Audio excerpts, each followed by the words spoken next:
it's Becky and I'm back with a video today. Just reading to you from an article that I found in a magazine. I found this article in the January 2015 issue of Parent Life magazine. I love this magazine. I know Lifeway usually has it. It's actually a Lifeway magazine that they give out for free at our church. So I have really enjoyed it. I've mentioned some of their other articles in the past, and so this article was so great. I really wanted to share it with you guys in case you haven't seen that magazine or have a chance to get your hands on it.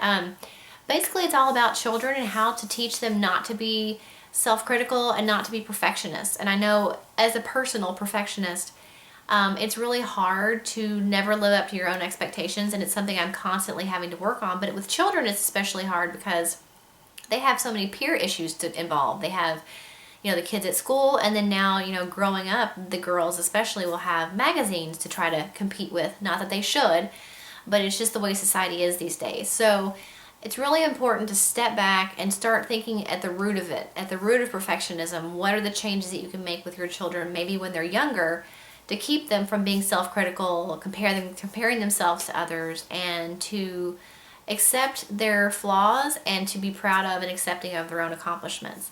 So I'm going to be reading a lot from this just because I don't want to forget anything, and I think it's a really great article. But there were 6 different steps to teach your child and guide your child in how to not be a perfectionist. So the first one is to check your own perfectionism. So many of us as parents are always saying, oh, I hate my hair, or my thighs are too big, or whatever.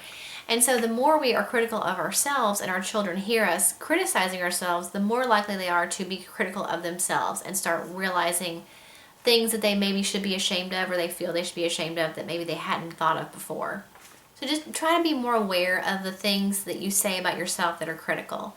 And maybe instead of doing that, focus on the good things that you've done and accomplished in a day. Number 2 is emphasize what you're doing your best rather than doing it right necessarily. Ask your child how she felt about a particular ball game or report card. Does she feel like she did her best? If she is a perfectionist, she'll likely be much harder on herself than you could ever have been on her. Then you can step in with support rather than criticism.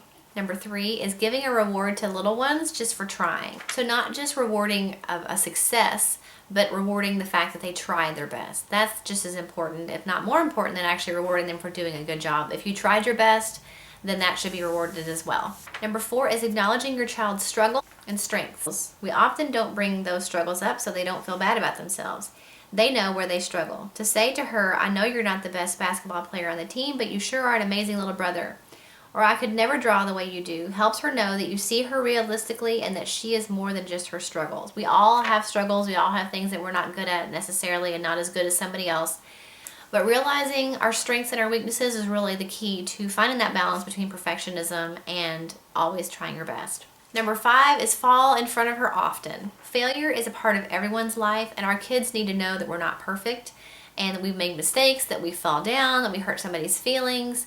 Anything like that, you messed up at work, they want to know that we're not perfect, because if they feel like that we are perfect, then they're going to be less likely to come to us with problems. They're going to be more concerned about our opinion of them. So the more likely that your child is to realize that failure is a part of everybody's life, the more likely that they're going to be to forgive themselves for not being perfect. And number 6, and probably the most important, is to learn to laugh at yourself and your mistakes. So realizing that we all make mistakes and not being afraid to laugh at our mistakes and admit that we're not perfect is really freeing, and it's great for our kids to see, because it makes them relax and realize it's okay to not be perfect. It's okay to make mistakes. What's more important is how you react to a mistake and how you react to maybe not having a success. So I actually have a video too that's kind of along the same lines about beginning again, and I'll link that below, but it's basically talking about how we all screw up, we all mess up, either on a grand scale or a small scale, and it's okay to start over, even if it's every day. And as a mom especially, I know that pretty much I could sit there and think about my day and focus on all the things I did wrong, and sometimes I find myself doing that, but I try to stop and think about all the things that I did right, or all the things that I did get done in a day, instead of the things that I didn't get done. Maybe I didn't get the whole closet reorganized, but I got all the dishes washed and all the clothes washed and ironed and put away. I mean, it's the little victories that really add up and that really matter. So I'll link that video below too if you're interested. It's a kind of a good rule of thumb for anybody, just to be able to forgive yourself and start over again in that next second, that next minute, that next hour, whatever that might be. So I thought this article was really interesting. Kind of let me know what your thoughts are. I'm interested to hear what your thoughts are in the comments. Please like this video if you liked it. Subscribe if you haven't already, and I'll see you in the next video. Bye.